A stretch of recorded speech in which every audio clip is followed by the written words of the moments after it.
Conversaremos agora sobre micotoxicoses em suínos, um tema bastante importante na cadeia de produção de suínos, né, porque as micotoxinas afetam bastante a saúde dos animais, comprometendo principalmente a resposta imunológica e também o desempenho, mas principalmente a parte imunológica, que é claro vai se manifestar também no desempenho, mas ela acaba desencadeando então, favorecendo a oportunidade para outras doenças.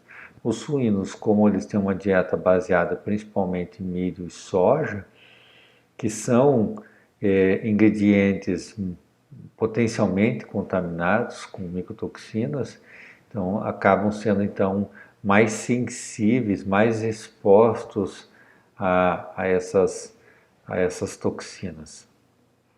Então as micotoxinas são metabólitos tóxicos e carcinogênicos produzidos por fungos de várias espécies que crescem em grãos, né? Existem mais de 500 micotoxinas conhecidas e a enfermidade é a micotoxicose, né? E acredita-se que em torno de 25% dos cereais, né, no mundo, né, estão contaminados por micotoxinas. As quantidades variam bastante, normalmente são muito pequenas, mas a combinação de várias micotoxinas acaba potencializando o efeito, né, então um efeito sinérgico afetando principalmente o sistema imunológico. Para que haja a produção da micotoxina, é necessário que haja a combinação de vários fatores. A presença do fungo, mas para que ele produza a micotoxina, tem que ter uma série de condições, né? Então, por exemplo, o fungo para crescer ele precisa do oxigênio, precisa de água, muitas vezes de temperatura variando, né? Então nós vamos ver que alguns fungos eles gostam de oscilação de temperatura, tipo calor de dia e frio à noite. A presença de insetos, danos mecânicos acaba favorecendo então a penetração no fungo, enquanto que um milho, por exemplo, um grão de milho íntegro dificulta a penetração do fungo. Se houver dano, né, causado por perfurações ou quebras durante o processo de colheita ou de limpeza, acaba favorecendo então a penetração do fungo. Então, principalmente a questão de temperatura, água, oxigênio e danos, né, mas vários outros fatores aí, como vocês podem ver nesse slide. Então, nós vemos aqui alguns grãos de cereais que são excelentes, né, substrato para a, a micotoxina, né, o fungo e a micotoxina. Lembrando aí que na produção de suínos, em torno de 70% da dieta é milho, né, e o milho é um excelente ingrediente, um excelente substrato para o fungo. Muito importante vocês prestarem atenção nesse slide, né, que os pontos críticos para a produção de micotoxinas, eles são praticamente todo o ciclo, né, do ingrediente que vai virar ração até o comedouro do animal. Então, nós vamos dizer que a maior parte das micotoxinas são produzidas no campo, né, mas muitas delas vão ser produzidas após a colheita, né, quer seja lá no armazenamento do grão, ou no silo onde fica as rações, ou no misturador, então, ou mesmo lá no comedouro, né? Então, se uma ração ficar úmida, isso para qualquer espécie animal, num comedouro, uma ração úmida num comedouro, e fique alguns dias, né, ela vai ter a produção, crescimento fúngico e produção de micotoxina. E lá no campo, né, quanto mais dano tiver na espiga, mais oportunidade de produção de micotoxina. Então, os fungos do gênero Aspergillus e Penicillus, eles crescem melhor durante o armazenamento, né? Pensando que o armazenamento não é só o grão lá na cooperativa, na agroindústria, né?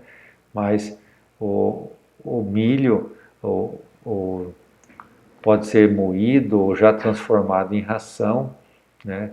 Na granja também é um local de crescimento desses fungos. Já o fusário é um fungo de campo, né? Predominantemente de campo. Então, antes da colheita, a micotoxina já pode ter sido produzida. Então, aqui alguns exemplos de micotoxinas, a aflatoxina e a aquatoxina A, que são produzidas por giros e penicila. Então, são micotoxinas produzidas durante o armazenamento, e o Brasil melhorou bastante a sua estrutura de colheita e armazenamento. Então, houve uma redução marcante da presença de aflatoxina e ocatoxina no Brasil. Já os fungos fusário, né, que produzem a zearalenona, fumonisina e tricotecina, são um problema muito grande na nossa região, sul principalmente, né? O Brasil como um todo, uma região sul, principalmente, né, nós temos uma produção expressiva de grãos, né? Muitos grãos produzidos em épocas de grande amplitude térmica. Então, o milho safrinha, por exemplo, que ocorre durante outono, inverno. Então, tem dias quentes e noites frias. Isso é excelente para muitos desses fungos. Então, é um problema importante no Brasil, essas micotoxinas aí do grupo D produzida no campo. Bom, importante lembrar, primeiro, que as micotoxinas, né, nós não vemos ela no alimento, né? Ela não tem cor, não tem cheiro, não tem sabor, né? Quando a gente sente aquele gosto embolorado, é gosto do fungo, não da micotoxina, né? E uma micotoxina ela pode ser produzida por mais de um fungo, né, como a gente vai ver depois. E um fungo pode produzir mais de uma micotoxina. Então não é incomum nós encontrarmos nos grãos mais do que uma micotoxina. A presença do fungo não implica na presença da micotoxina, e a ausência do fungo também não significa que não tenha micotoxina, porque o fungo pode ter sido destruído. Então um alimento ele foi processado, não tem mais a presença de oxigênio, está embalado a vácuo, sei lá o quê, mas o fungo não está ali, mas a micotoxina está preservada. E as micotoxinas são compostos orgânicos de baixo peso molecular, então tem baixa capacidade imunogênica. E as consequências das micotoxinas? A primeira, a perda nutricional, porque o fungo ele vai se utilizar daquele grão para o seu desenvolvimento. Então, principalmente a parte lá do extrato etéreo, então a parte gordurosa, né? Então, diminui o valor energético desse grão. Dá uma perda em peso específico de grão. A presença da micotoxina, né? Que vai gerar, então, diminuição do desempenho dos animais. E essas micotoxinas têm ações, algumas têm ação estrogênica, como é o caso da zearalenona, carcinogênicas, então gerando tumores, né? Mutagênicas, então essas mutações que então favorecem então, o aparecimento de tumores, mas também teratogênicas, que é a geração de indivíduos, né, com deformidades muito grandes, então os monstros, né?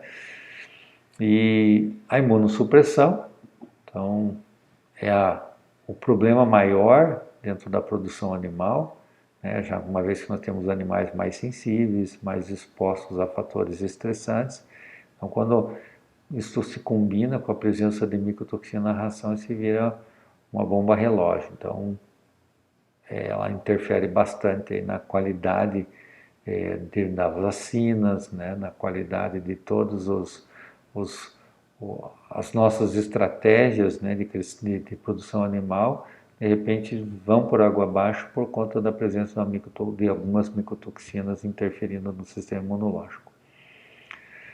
Bom, quando existe micotoxina na ração, o aparecimento da micotoxicose, ou seja, de um quadro clínico, vai depender de várias coisas. Primeiro, a qualidade das ações. Então, quanto melhor for aquela ração em termos de qualidade nutricional, né, de presença de fatores que combatam, né, o estresse oxidativo, né, como, por exemplo, uma vitamina E, a presença de um selênio em quantidade e qualidade, tudo isso vai reduzir, né, a chance do animal desenvolver o quadro de micotoxicose, qualidade do ambiente, limpeza, ausência de gases, né, ausência de estresse. O desafio no campo com os agentes infecciosos, então quanto mais problema sanitário, maior a chance dessa micotoxicose surgir. A dose da micotoxina e o tempo de ingestão. Então não basta o animal ingerir uma vez só, né? Então ele tem que ter uma ingestão contínua por algum tempo para que haja o problema clínico. E a interação entre micotoxinas, né? Quanto maior esse leque de combinações, mais danoso é. E a categoria animal, alguns animais são mais sensíveis às micotoxicoses, também dependendo do sexo, do momento, né, da fase reprodutiva, como por exemplo a zearalenona, né? Então pega aí uma fêmea numa fase de puberdade, a zearalenona é extremamente problemática para ela, né?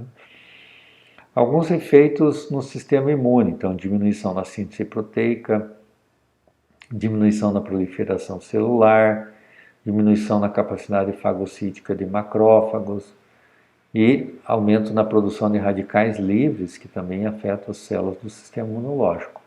Então, todas as micotoxinas afetam o sistema imunológico, a que menos tem problema é a zearalenona, mas todas elas são muito danosas, mesmo em quantidades muito pequenas. Bom, a intoxicação por micotoxina ela pode ser aguda, doses moderadas e altas, hoje é muito raro, né, na suinocultura. E as crônicas são doses baixas, que é mais comum na produção animal. É difícil você ter uma carga zerada de micotoxina. Então, quantidades muito pequenas acabam entrando no sistema, né? Vão diminuir, então, pode afetar, por exemplo, diminuição no consumo do alimento, aumento da conversão alimentar, ou seja, o animal vai comer mais ração para produzir 1 quilo de carne, redução do ganho de peso diário, o GPD, redução da eficiência reprodutiva do plantel e a imunossupressão. Então, está aqui as principais micotoxinas que afetam os suínos, e eu destaquei aqui as duas mais importantes, e é delas que nós vamos falar hoje, né? Então, a aflatoxina, que causa hepatotoxicidade, e a ocatoxina, que causa nefrotoxicidade. Essas são as mais tóxicas, né? Então, quando a gente fala nessas duas, a gente fala em ppb, que são partes por bilhão, então a presença delas em ppb no alimento. A ocatoxina é rara e a aflatoxina está bastante presente no Brasil, mas com a melhoria nas condições de armazenamento, né, e transporte, isso afetou positivamente, então, com a redução aí da presença dessa toxina.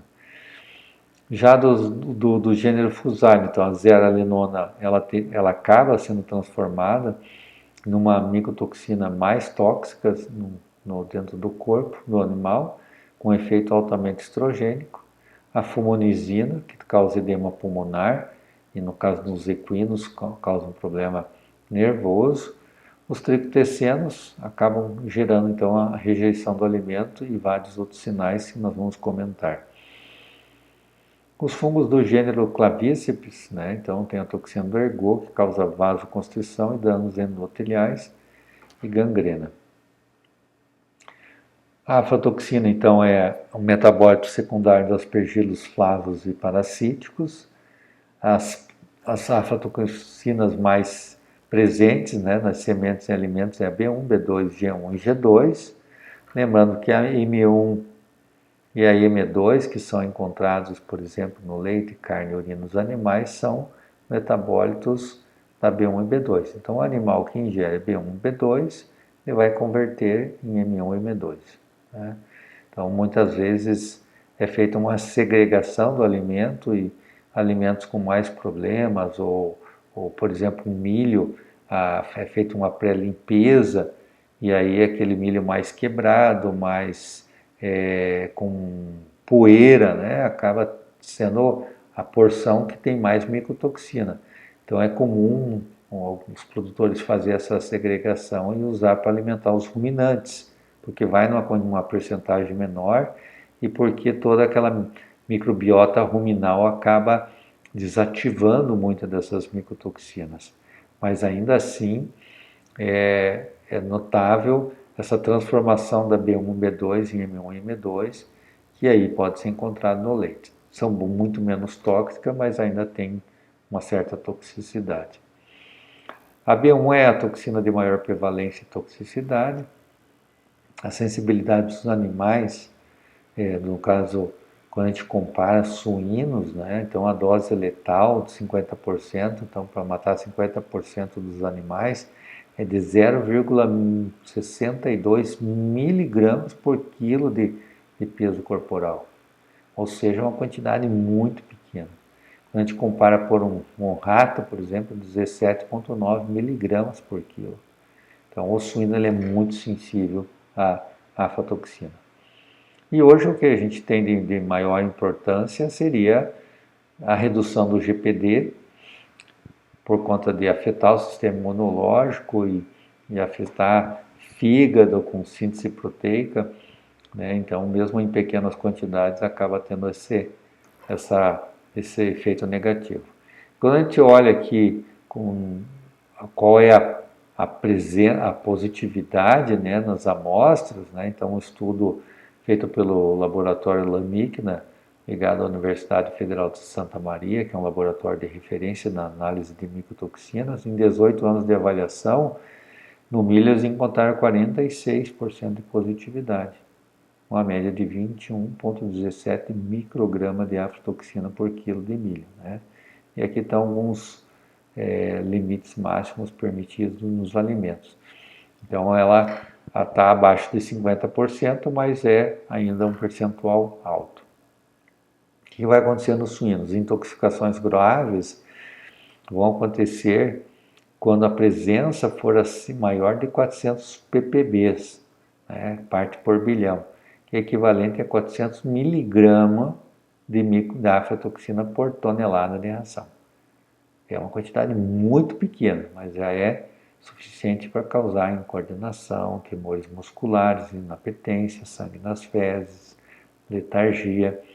Então, é uma toxina muito potente, né? Quando chega a 1 ppm, né? Então, ou 1000 ppb, se preferirem, então aí os quadros são mais notáveis ainda. Já o problema crônico, né, acontece quando os animais estão ingerindo aí na faixa de 100 a 200 ppb, né, com redução no ganho de peso, má aparência geral, às vezes icterícia, porque afeta bastante fígado, né, e queda na capacidade imunológica.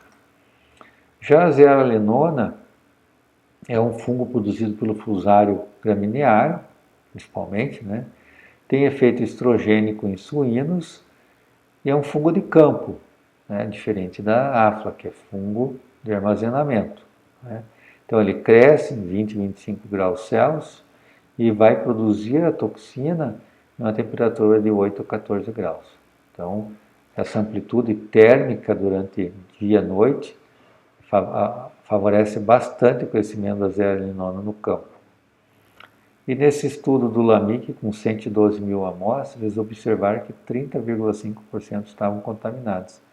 E esse percentual aumentava conforme a época do ano. Então, dependendo de em que momento que aquele grão foi colhido, né?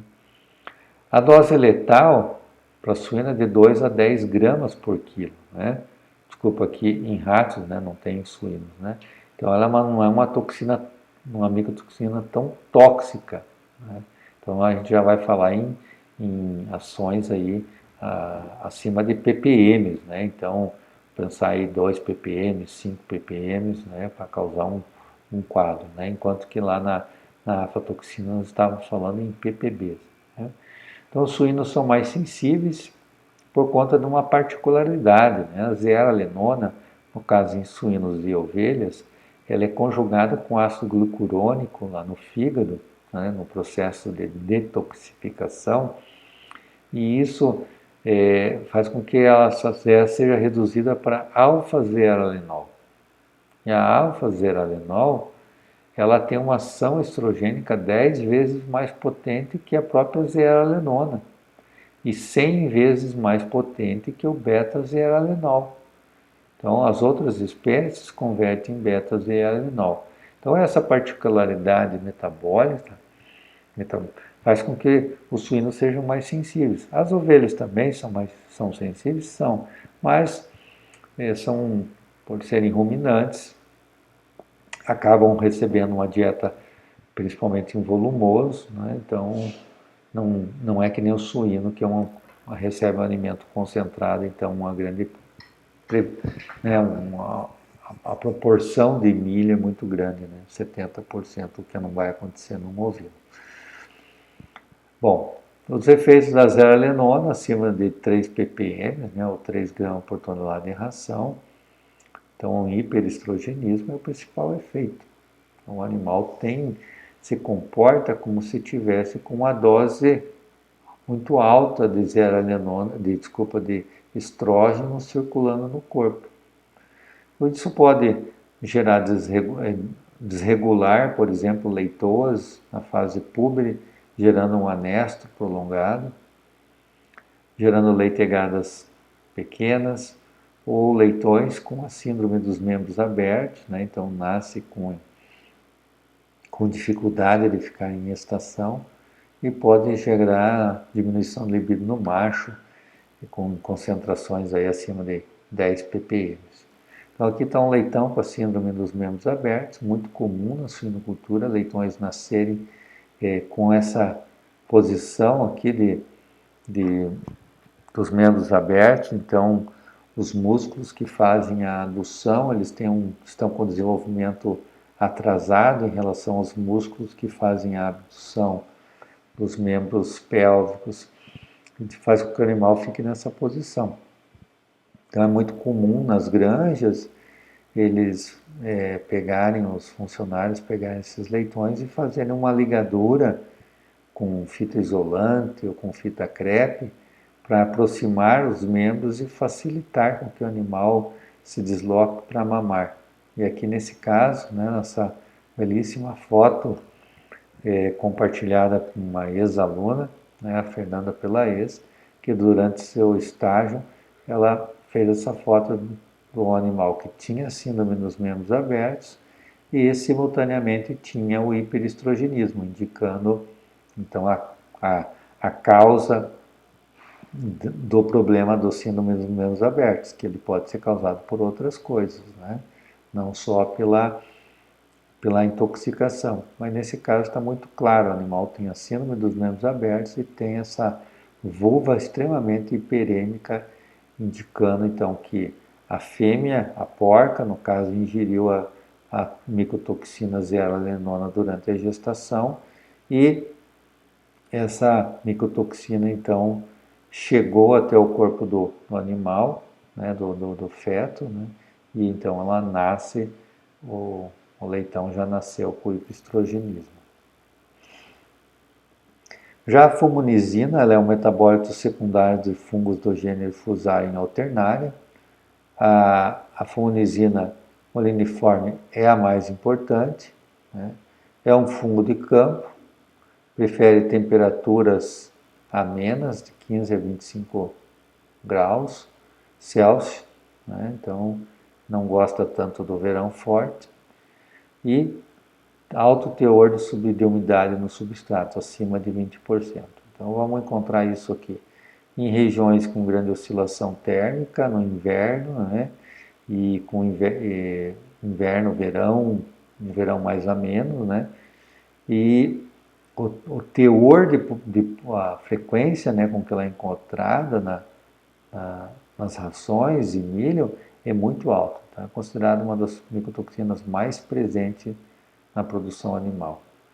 Isso é um problema para quem cria cavalo, né, por conta do fato dela causar a leucoencefalomalácia dos equinos. né? Por sorte, os equinos também têm uma dieta muito baseada em volumoso, mas em animais estabulados, onde o predomínio de uma ração concentrada é maior, o risco de morte de equinos pela leucoencefalomalácia também aumenta bastante.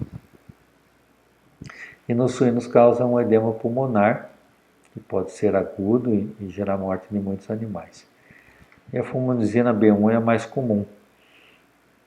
Então, a dose, né? Então, agora você veja que nós falamos de aflatoxina, nós falamos lá em 200 ppbs, 300 ppbs, aqui nós estamos falando em 112 ppm, ou seja, 400 gramas por tonelada de ração. Então é uma quantidade gigantesca, né? Uma coisa que a gente já consegue mensurar. Lá era menos de 1 grama na aflatoxina por tonelada, né? Aqui 400 gramas, né? Então ela é menos tóxica, mas ela é mais presente nos alimentos. Lembrando que aqui nós estamos falando de sinais clínicos de intoxicação aguda, né? Para levar um quadro de edema pulmonar. Lembrando que edema, quando é pulmonar ou cerebral, a chance de morte é muito grande, né? São os locais onde o edema provoca a morte do indivíduo, né? Então, por isso que nos suínos nós temos a morte, né? E nos equinos também, porque gera edema aí nesses dois locais, então levando o animal à morte. Passando para a fase final, que os tricotecenos, então existem esses 4 mais prevalentes, que é o deoxinivalenol, também conhecido como DOM, ou vomitoxina, porque os animais acabam apresentando vômito, a toxina T2, o nivalenol e o diacetoxicirpenol, nome difícil de falar. Então, essas micotoxinas, elas são produzidas por várias espécies, né, de fungo, como os Fusarium, o Cephalosporium, Myrtecium, entre outros, né, são todos fungos de campo, né. Então, cereais e subprodutos, principalmente no inverno, né, como temperatura amena e alta umidade, inibe a síntese proteica, interferência com a síntese de DNA e RNA, induzem ulcerações no trato digestório, com redução do desempenho e imunidade. Então, a DOM o suíno é mais sensível, né? Machos são mais sensíveis que fêmeas, e um quadro muito característico na intoxicação pela DOM é a recusa do alimento, né? Eventualmente vômitos, por isso apelidar de vomitoxina, e tudo isso leva então à redução do GPD e muitas vezes perda de peso. A toxina T2 ela foi batizada de diarreia bundaçada porque a toxina, as fezes dos animais acabam ficando diarreicas, e onde essa diarreia se impregna no períneo, o períneo fica hiperêmico, né? Então os produtores chamam de bundaçada. Ela inibe síntese proteica, é teratogênica, ela pode alterar o metabolismo da glicose, dando hipoglicemia, lesões hepáticas e cardiotoxicidade. O nivalenol reduz ganho de peso, também recusa alimentar, também pode interferir aí no sistema imunológico. E a DAS, né, uma das mais tóxicas dos tricotecenos, traz lesões orais, intestinais, sistema nervoso e também afeta aí o sistema imunológico. O que fazer para controlar micotoxinas? Então, a pré-colheita é muito importante, escolhendo variedades mais resistentes ao ataque fúngico, que tenha uma espiga muito bem coberta pela palha, né? Evitar aquelas espigas que têm uma cobertura incompleta e ficam expostas. Depois da colheita, muito importante o uso da mesa densimétrica. Claro, primeiro tem que secar esse grão, né?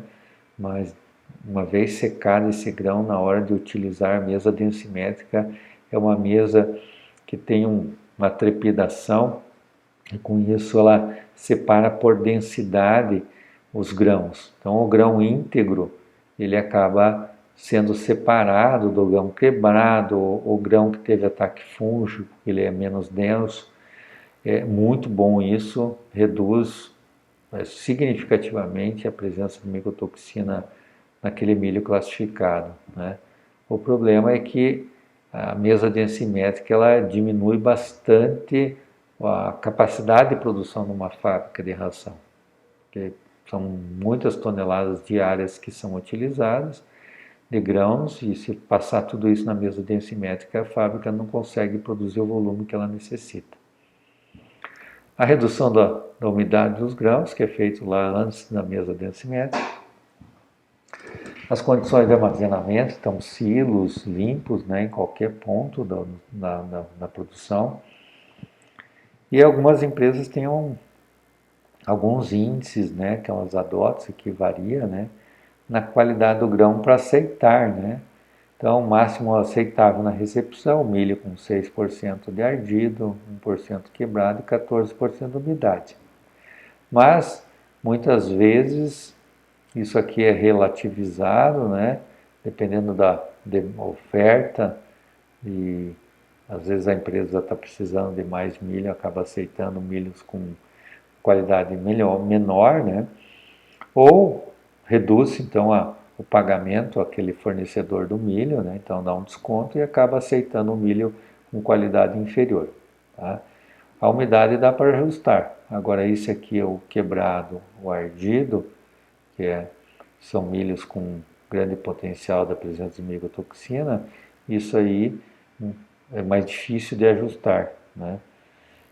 E existe também a possibilidade de usar ácidos como ácidos orgânicos no armazenamento, né, para evitar a proliferação de fungos, né, como propiônico, acético, sórbico, o benzoico, mas como os volumes são muito grandes, né, dentro de uma empresa, né, numa agroindústria ou cooperativa, né, você tem que ter uma tecnologia adequada para que esses ácidos estejam presentes em todos os grãos para evitar a proliferação de fungos. Lembrando que isso resolve o fungo de armazenamento, mas fungo de campo aí não tem o que fazer. E existe hoje largamente utilizado na suinocultura, assim como na avicultura, os aditivos antimicotoxinas. Antigamente eles eram chamados de adsorventes de micotoxinas, mas hoje como nós temos substâncias que não fazem o processo de adsorção, como é o caso das enzimas, então mudou o seu nome para aditivos antimicotoxinas. Então são produtos adicionados à ração com a finalidade de adsorver, que é o caso de um aluminosilicato, ou neutralizar os efeitos das micotoxinas, que é o caso das enzimas, né? Usar ou não usar depende do conhecimento que a empresa tem com relação à qualidade dos grãos e para que animal que vai ser fornecido aquilo, né? E quanto usar vai depender também da quantidade de micotoxina e quais micotoxinas que estão presentes naquele grão, né? Então, se é uma aflatoxina, por exemplo, que é o problema, então um adsorvente vai resolver. Agora, se tem enzimas que o processo de adsorção é mais complexo por conta de cargas, né? Cargas elétricas dessas micotoxinas, então talvez vai ter que usar enzimas ou a combinação dos dois, então isso vai do conhecimento. Agora, a empresa que não sabe da qualidade do grão que ela tem, aí acaba usando, talvez sem necessidade, ou usando adsorventes que não sejam tão bons para aquele problema que ela precisa resolver. E assim, a gente finaliza a aula de micotoxina. Até a próxima aula.